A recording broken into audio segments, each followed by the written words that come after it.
This episode is brought to you by Marvel Studios Echo. All episodes streaming January 9th, only on Hulu and Disney+. Rated TV MALV. Viewer discretion advised. Maya Lopez has betrayed her mentor, the Notorious Kingpin. Now on the run, she returns to her hometown to prepare for the biggest fight of her life. Don't miss Marvel Studios' hardest-hitting series yet. An epic 5-episode event. Marvel Studios Echo. All episodes streaming January 9th, only on Hulu and Disney+.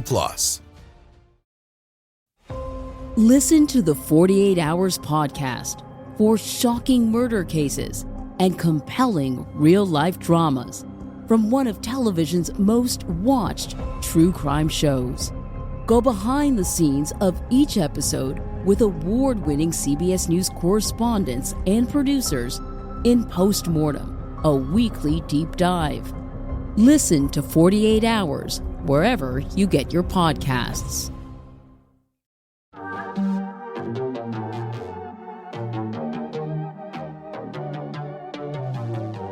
Hey y'all, I'm April. And I'm Caroline. And this is your Bloody Happy Hour. Caroline, are you ready for this? This is your newest guilty pleasure. It's the bloodiest part of your week. Did we say something about it also being happy hour? Show did. Because we about to be sipping on some murder. Bloody Happy Hour.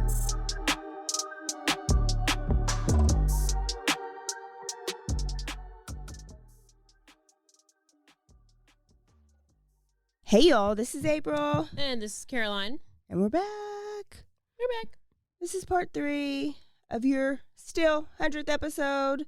Caroline, what are you thinking right now? Like, if you worked for the McLennan County Sheriff's Office and like ATF, where would your head be right now? Would you be like, just let them do what they do over there? I guess you gotta go by the amount of stuff that they have ordered and have stocked away. Yeah. If it's a lot of like explosive stuff and a ton of guns, I mean, I would be a little concerned. Yeah.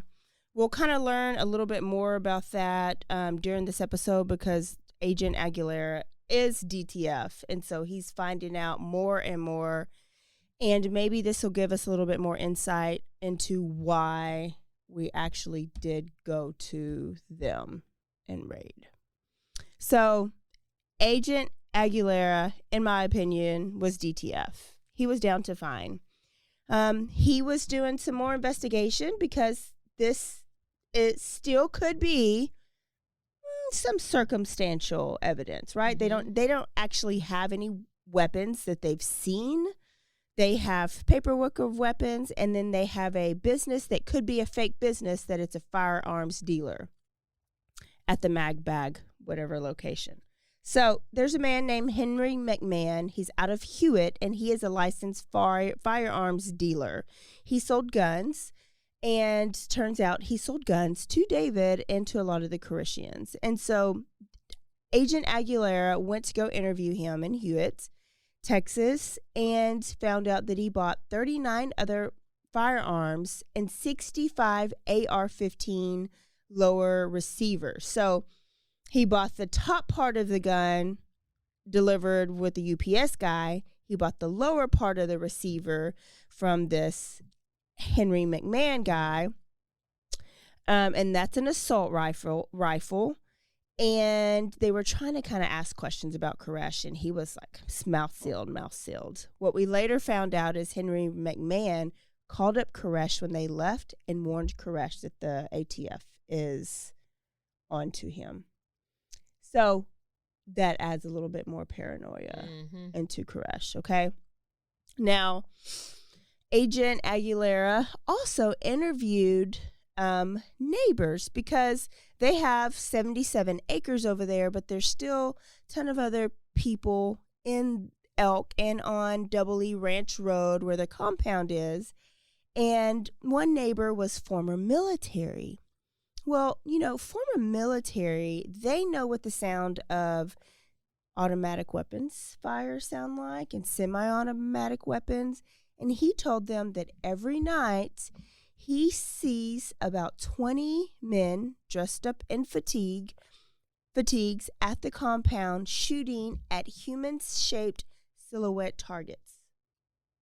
They're having shooting practice. They're practicing as if they were in the military. Oh, no. He also starts to interview former members of the group and anyone who has relatives in the group. He finds the Andrades, okay? They still have 2 daughters in the group who are at the compound and who are both married to Koresh. And this is when they find out there's some pedophilia going on. They find out the daughters are very young of age and that one of them is pregnant by Koresh. And that's when they find out that he annuls marriages and that men have to be celibate. So Aguilera is like, what? It goes deeper and deeper and deeper.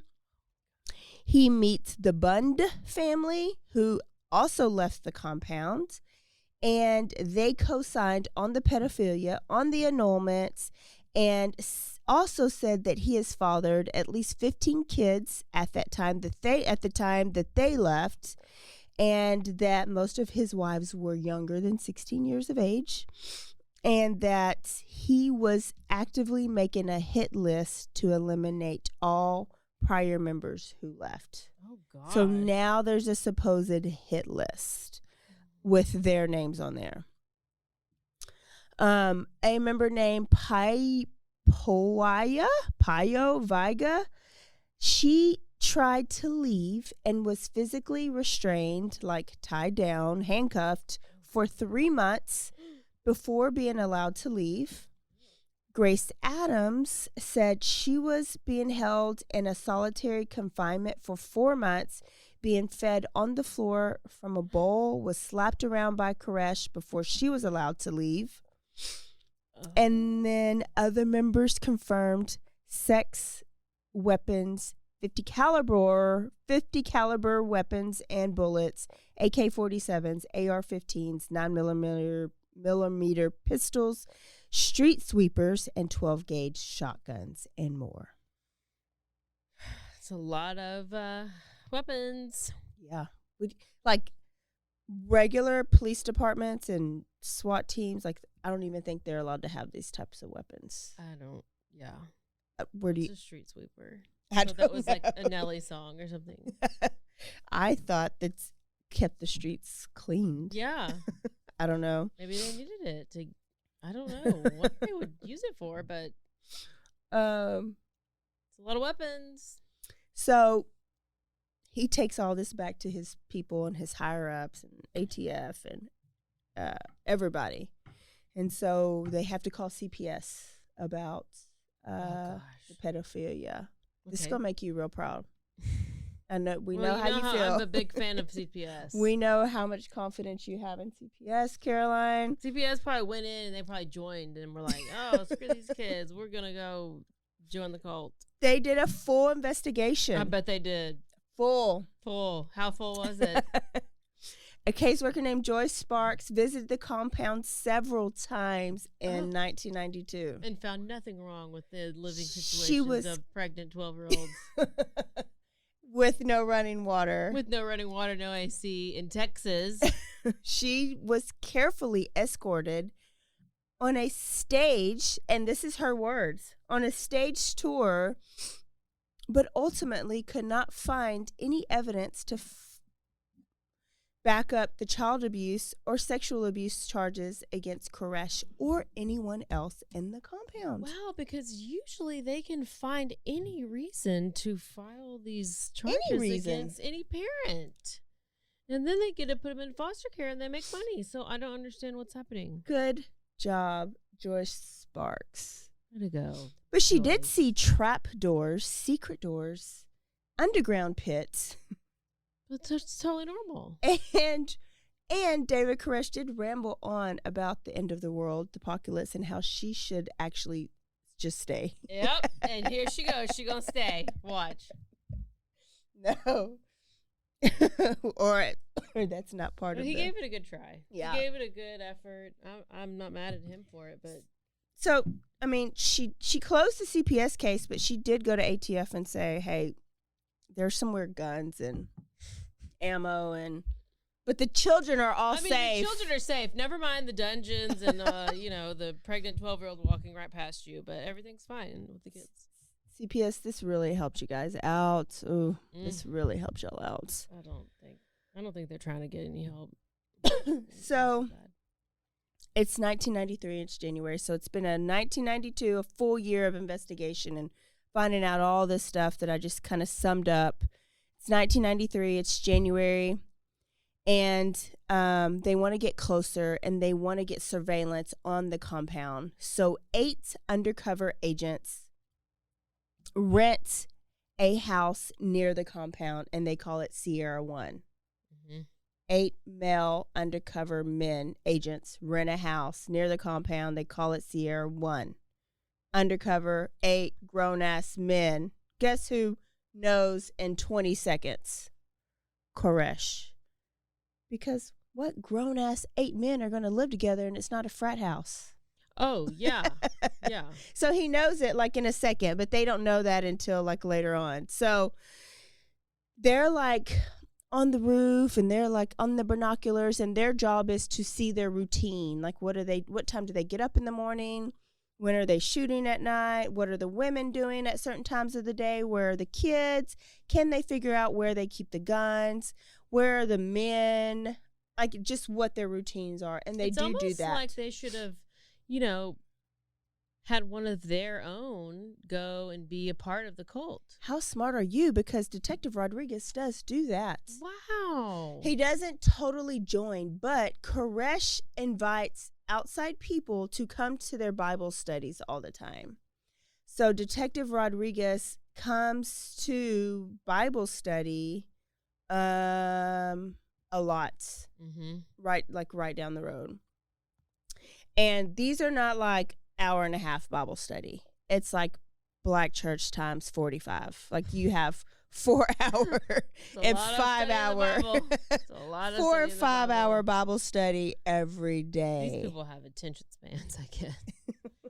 Like that's a big deal. 4 and 5 hour every day.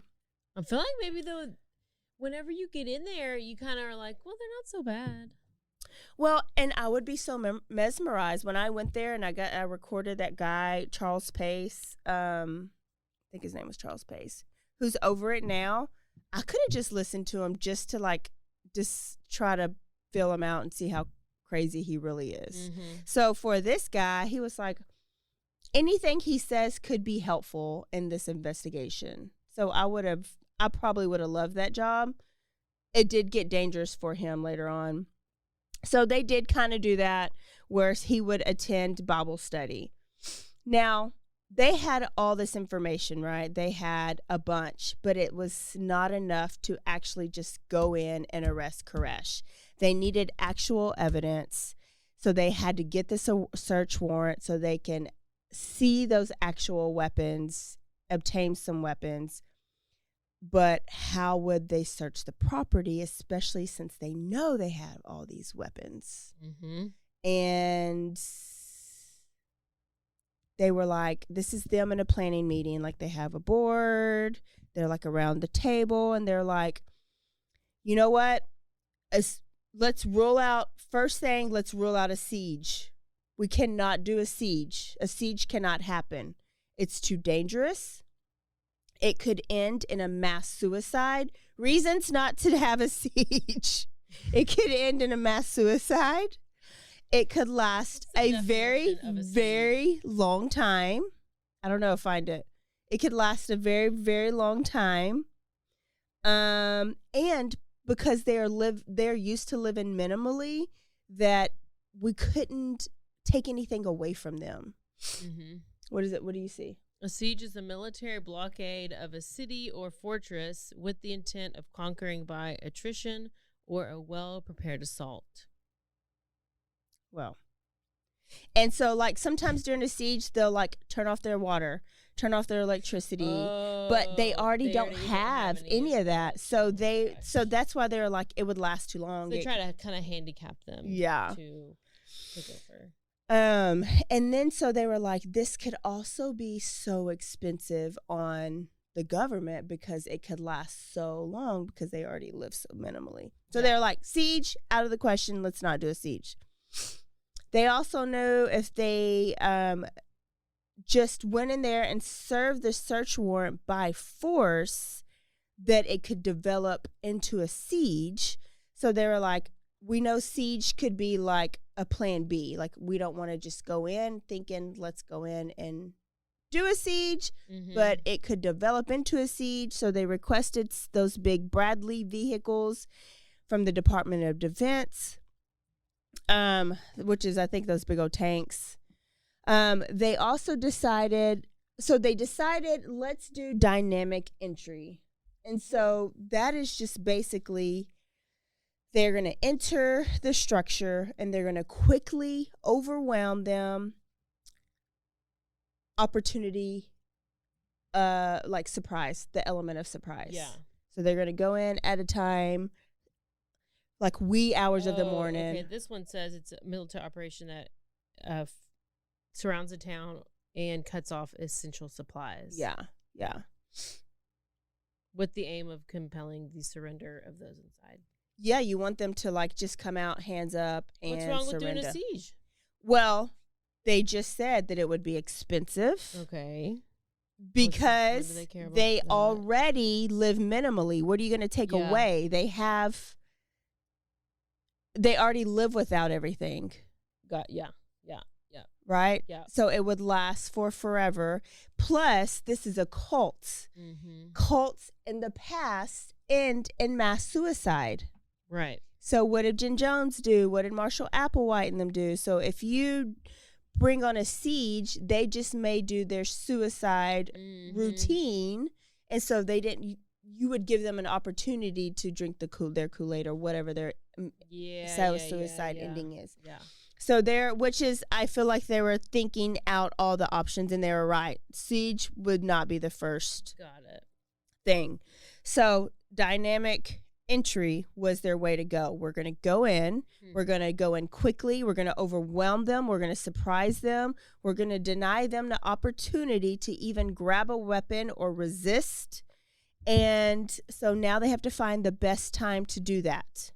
Okay, so usually when they do stuff like this, they do this at the crack of dawn when they're sleeping. They catch them like in the bed before they even get out of the bed, right? But since they've been stalking them, that Sierra One house has been watching them, they knew that if they go mid-morning at like 10 a.m., since they've been watching them, they knew that the men are all in this certain area at this time of the day, near the compound, working in a pit. They knew that the women and the children were secured at school, like in the tower or something, and that David Koresh was usually alone at this time. They thought that they knew they kept the weapons like in the underground bunker, and so they had a plan, right? Yeah. There would be no confrontation. Everyone would be safe. They would go, they would present their search warrant, get their evidence, make an arrest, and like deuces. Okay? Plan. Great plan. Good plan. Great plan. They had about 75 agents. They had agents coming from Houston, from Louisiana, from Austin, and they had a headquarters. They were setting up shop at TSTC, Texas State Technical College, where Kenneth McDuff, if you listen to episode 1, went to school.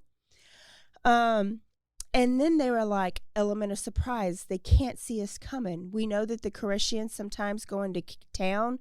If we drive Loop 340 and we go there in armored vehicles, somebody's going to see us and somebody's going to tip them off. So they're like, what can we do? What can we drive? What can we go in? We got 75 ATF agents. How can we do this? And how big at this point was this in the news? Because I'm thinking like nobody knew. Nobody knew. It is element of surprise. It can't be in the news or you will not surprise them. Yeah, but we don't know about any kind of a compound that's out there or like no, I guess we don't. No. Because I was thinking if something like this was happening now, I was like, man, if only we were doing this back then and you go out there. Yeah. But that was the whole thing, is like you knew that there was a weird religious cult out there. You knew David Koresh was weird, but you had no idea what was really going on. Oh my gosh. So instead of taking armored vehicles out there and police cars and all this stuff, they decide to get cattle trailers. And they put 10 to 12 agents in the back of each cattle trailer.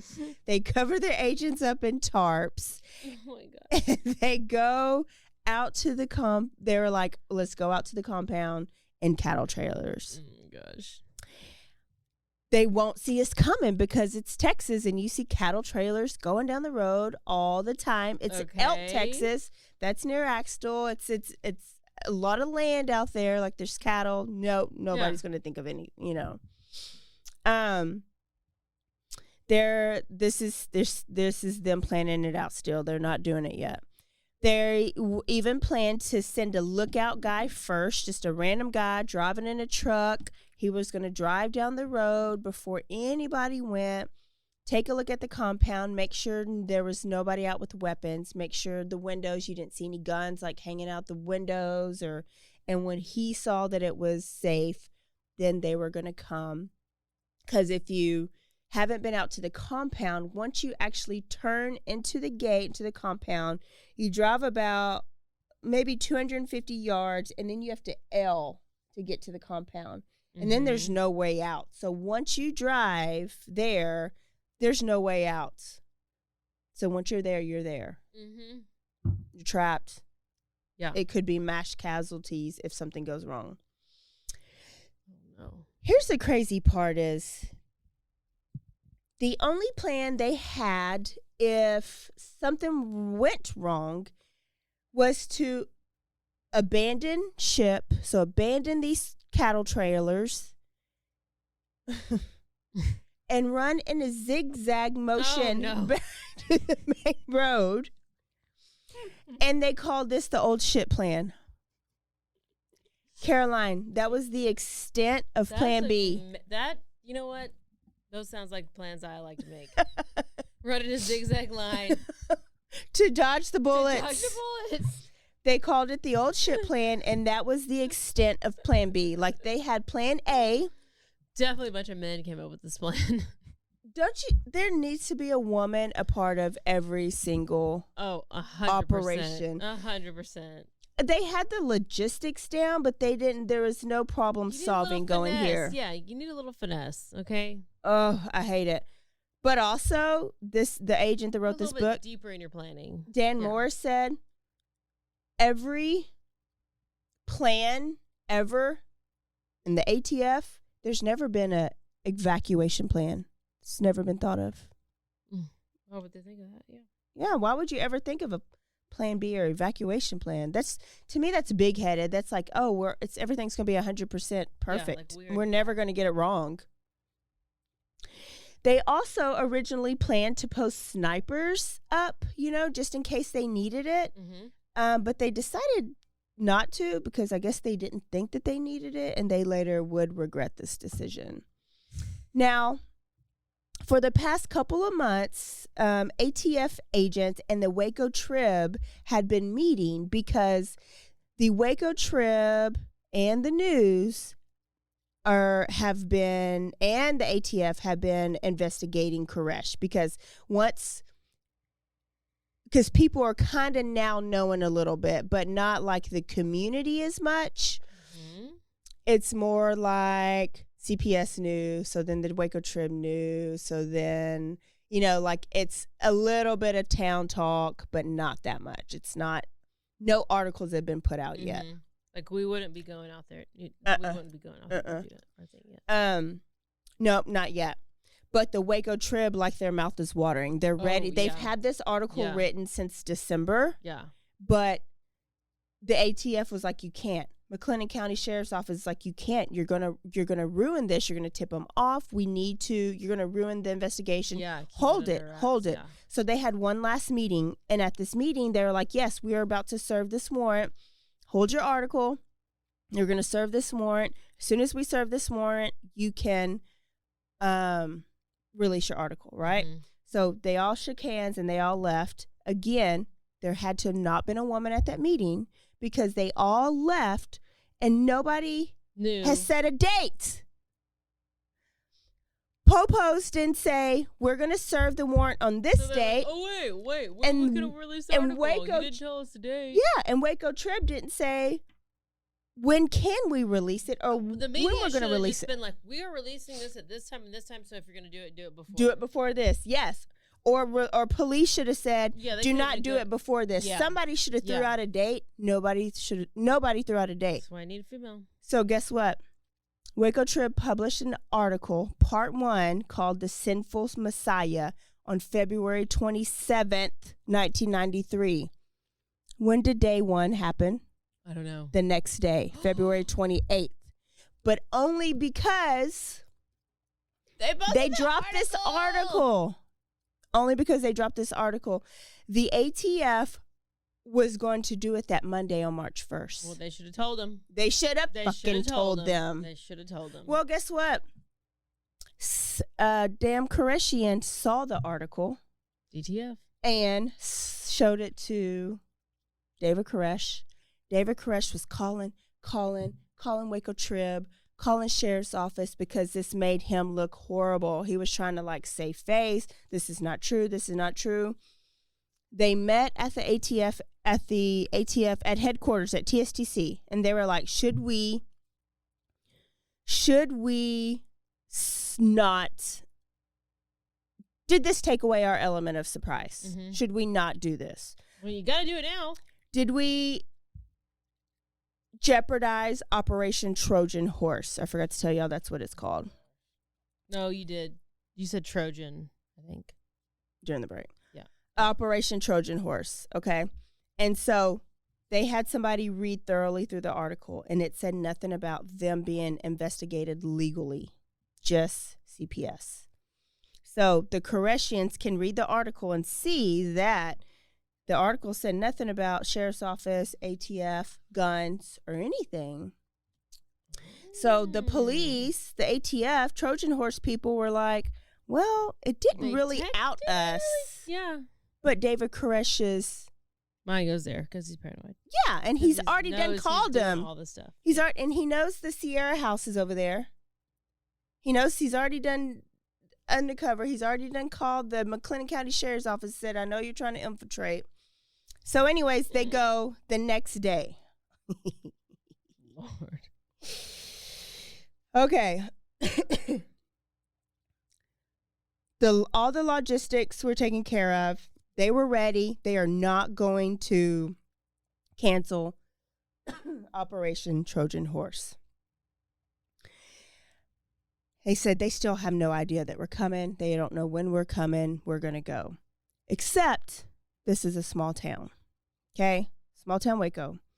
And arrangements had to be made and accommodate the ATF, right? They had 153 hotel rooms that needed to be booked because people were coming in from all over. They needed ambulance services booked and on standby. They needed coffee and donuts for the... Who is taking care of all these logistics? That's when they bring in the women. Yeah, that's make these phone calls. They rented the Belmead Civic Center. I mean, this is a lot of work. Yeah. You're planning an event. It's an event. The National Guard was called. They had an explosive specialist. Like, people were coming to Waco, and word got out, and a local news person found out. Okay, local news person. There was 2 ways they got tipped. I saw somebody from a local police department tipped them off, and then I saw another that an ambulance person tipped them off. Either way, a local news person's got tipped off. A local news person found out. So it is February 28th. They moved it back to that 8:30 a.m. and a news reporter is lost on the side of the road heading towards Elk Road, right? She's lost and she pulls over on the side of the road. She's trying to make a phone call, and another person pulls over in a U.S. mail truck. And he asks if the person is lost. And the reporter says, yes, I'm looking for directions to Rodenville. The mail guy is like, oh, yeah, those Davidians, they are weird. I read that article. And the reporter says, yeah, well, be careful. There's some type of law enforcement action going on today, so I'm going out there. Oh, no. The male guy was David Koresh's brother-in-law. I knew it. One of the mighty men. So he flew to David, told him. David was given a 14-hour sermon or something. And that undercover that has been there, Agent Rodriguez, was in that sermon when he found out. And, David had known this whole time, he'd been going there for weeks, that he was undercover. And in the middle of that sermon, he looked at Rodriguez and he says, the ATF are coming. He shook his hand and he said, good luck to you. And he showed him the door. And Agent Rodriguez turned around and walked out, and he waited because he's just like, I just knew I was going to get shot in the back. And he said that he did not breathe until he walked off. When he walked off and finally got off the premises, he went to Sierra House and then called the ATF, and he says, they know. David knows that we're coming. He called the command center. David knows that we're coming. So right then and there at 9:00 a.m. on February 28th, they were supposed to show up 1 hour later. They lost the element of surprise that their whole plan was based on. Oh, no. Oh, my gosh. And because of that, a fourth of their group would be killed or injured within 1 hour, and the rest would be fighting for their lives. Yes, within 1 hour. And then bitch is about to be 1 hour late because they know. No. So ATF is over here getting ready because they're supposed to show up at 10. That's the plan. Back at the compound, David and them have been ready for this for forever. They go throw on their black clothes, their bulletproof vests. They're carrying their rifles. The women and the children were told to go upstairs and go lay down, lay on the floor. The other Koreshians were arming themselves with 9mm pistols, their hand grenades, their semi-automatic and automatic assault rifles, their machine guns, their 50 caliber rifles. They had assumed their assigned positions that they had been practicing in the window and in their trapped doors and other locations, and they sat back and they waited for their apocalypse that they had been waiting and preparing for. Gosh. Dun, dun, dun. What was even the point of that detective to go in there? Rodriguez? Yeah. To see if during any of these Bible studies, will David release some information about a plan? When? Because they were thinking this whole time that they would go into the community and assault the community, or that they had a big mass suicide plan. Oh, so that was the ATF's thinking this whole time, and sheriff's office is either one, they're going to mass suicide and kill all these women and children themselves, like cults do, or were they planning to use these weapons to go in and kill them, to go and kill people, innocent people in the community. Yeah. And that's why they wanted to go out there. So they were hoping that this person would hear that, and nothing like that came up. But it was total opposite. When he was preaching about the apocalypse, everybody that was an original Koreshian knew that that was code. That code language was government and them, but he was using the words Satan and God and whatever. So Agent Rodriguez would have never really been able to put it together till later on. Poor guy. Poor guy, poor guy, poor guy, poor guy. Okay, so what are you thinking now? I mean, we know how it's going to end, but, you know, Waco's about to come, ATF is about to come in. Are you scared for them? No. No. Mm-mm. I don't know. I mean, I don't know. You don't know what's going to happen? Well, I do, because I watched it in second grade, but Yeah, I don't know what I would have thought. Okay, so part No 4 thoughts. is the last part you're gonna get, and for this today for this episode, and it starts off the actual Operation Trojan Horse. Now, in Dan's book, he goes through, if like you were interested in play by play, like minute by minute, the whole thing. I am very much summing it up for you. I'm going to go through the highlights of that and kind of how it went down up until the ceasefire on part 4.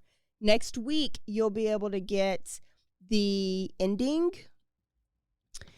and kind of the aftermath of that. All right, y'all. Love it. Don't forget to Stay aware.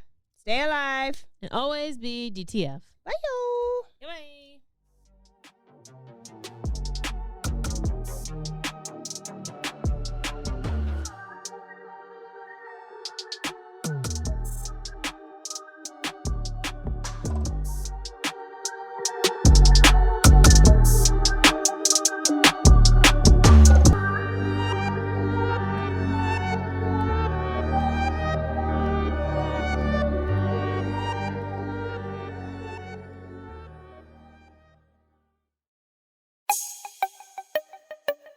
This has been a Rogue Media podcast.